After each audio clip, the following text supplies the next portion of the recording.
Hello, magandang gabi. Ito po si Mamita, Star Talk. Pag-usapan natin muli ang isang mayor sa isang bayan sa Banban, Tarlac. Ano nga ba ang kaharapin niya halimbawa na mapatunayan na siya ay hindi Pilipino? 'Di ba? Kasi 'di ba pinatawag siya sa Senado. Maraming mga katanungan doon na hindi niya nasagot talaga. Diba? Doon sa kung paano siya, yung birth certificate niya, bakit 17 years old na siya, bakit hindi pa nare-rehistro, diba? Or 17 years old na siya nung marehistro. Then, yung saan siya ipinanganak, hindi niya nasagot na maayos.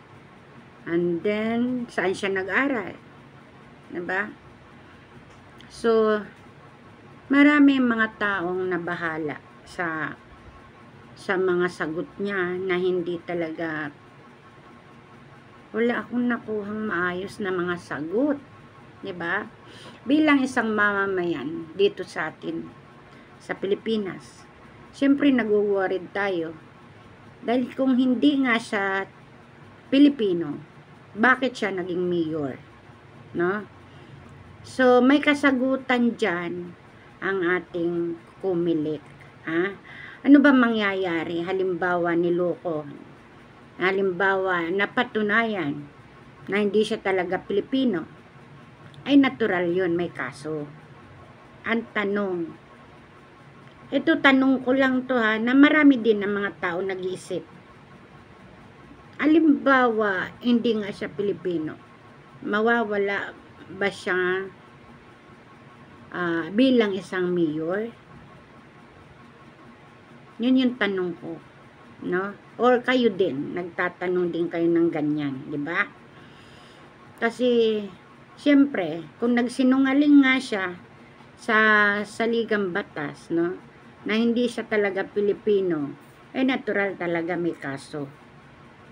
Ang tanong, kailangan din bang mawala siya sa pagka-mayor? Oh, yun ang tanong din ng mga mamamayan Pilipino. No, isa na rin ako doon. Kasi hindi rin naman tayo nagugustuhan na ganun ang gawa. Kasi dito sa tanong sa kanya ng ating mahal na senadora Risa Ontiveros, no? Parang niluluko na lang niya eh, 'di ba? Kasi tayo na nanonood, matik na yun, hindi totoo talaga na Pilipino siya. Sa laki ng kayamanan niya, 'di ba? Mayroon pa tong anong tawag diyan? Mayroon pa tong helicopter, na napakalaking halaga, 'di ba? At yung pugo na malapit lang pala sa kung saan nandun ang municipal hall ng Bamban. Walking distance lang, no? Napanood ko yung mga video noong niread yun. Nakita ko, no? Dahil sa napanood natin, siyempre kinakabahan tayo. May tunnel, may mga pira na napakarami, mga cellphone na napakarami din, ay maraming bolt, mayroon pa doon yung kwarto na may mga wig, At the same time, yung may private room din na maganda. Talagang pinaghandaan nila to. Plano talaga na ibang hindi business talaga, no? Kundi mayroon silang mga agenda talaga, no? Kung totoo nga itong Chinese siya, no? Kasi antay natin yung kung may hearing pa sa Senado ay tiyak panoorin po natin, no? para masubaybayan natin. Huwag tayong magpaloko sa hindi naman natin kauri, kalahi, no? Siyempre, alma tayo. Ibalik kung saan siya galing. Bilang isang Pilipino, hindi ko gusto. Ito oras na ng tulog pero kailangan mag-video, no?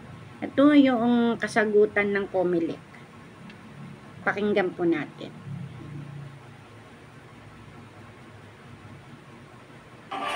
Saan po yung bahay ninyo nung ipinanganak kayo? Hindi ko na po, Your Honor, hindi ko na po alam. Matapos mag-trending si Mayor Alice Guo na kino-question ngayon ang citizenship, ayon sa Commission on Elections, bagamat walang nire-require sa ligang batas na magsumite ng dagdag na dokumento para patunayan ang citizenship. Pero posibleng may kaharaping kaso raw si Mayor. Kung mapapatunayan na hindi naman pala talaga siya Filipino citizen, ay siya po ay pwedeng maging liable o makasuhan ng perjury sapagkat pinanumpaan po yung mismong Certificate of Candidacy. Ayon sa COMELEC, wala silang karapatan na tumanggi sa hinahain na Certificate of Candidacy sa kanila, basta kumpleto ang requirements. Sa kaso ni Mayor Guo, wala raw naghain ng disqualification case laban sa kanya noong siya ay kandidato pa. Nagpapail nga po sa amin dyan, iba sabi siya si Bathala, naniniwala sa bituin, naniniwala sa mga duwende. Pero hindi po pwedeng tanggihan ng COMELEC kahit nga po isang tao na 24 years of age. Tumatakbong presidente, tinatanggap po namin ang COC niya. Subalit paano kung may makalusot na peking dokumento at hindi naman talaga Filipino citizen? May posibilidad sapagkat hindi nire-require. Sabi nga ng Korte Suprema, nag-require dati ang COMELEC na mag-submit ng dagdag na requirement. Ano po yun? Certification na ikaw ay hindi drug addict. Dapat isubmit yun. Dineclare po na unconstitutional ng Korte Suprema. Sabi ng Korte Suprema, huwag kang magpadagdag. Yung po ang kadahilanan kung bakit walang power ang COMELEC to motu proprio reject yung Certificate of Candidacy. Okay. Ang ilang kongresista Ganun pala yun. Hindi pwede sila mag-reject kung sino ang gustong kumandidato. So, ngayon na yung mayor na yan, di sana na tayo. Yung hindi na yung ganun sistema, no? Kailangan busisiin talaga siya. Diba? Kasi bakit?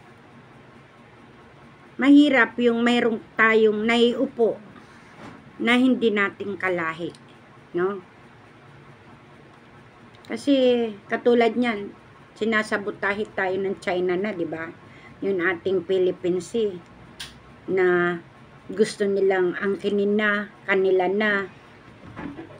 Ang mga Pilipino na mangingisda, ito ay nasasabotahe na rin. Kaya kailangan mag-ingat. Kahit ang Bureau of yung pinatutupad yung pag-alis ng bansa at the same time pagbalik din. Yung mga passport na yan. Para alam natin, lalo kung galing China. 'Di ba? Kailangan talaga maging tayo, sensitive na. Tingnan ang bawat mga dokumento. Kasi mahirap, hindi basta-basta natin mapapaalis Kasi dito lang sa sa lugar ng Bamban, pinaglalaban din siya ng mga tao doon, no? Na kisyo ang mayor nila, doon daw lumaki, pero wala naman silang katibayan na ipinapakita.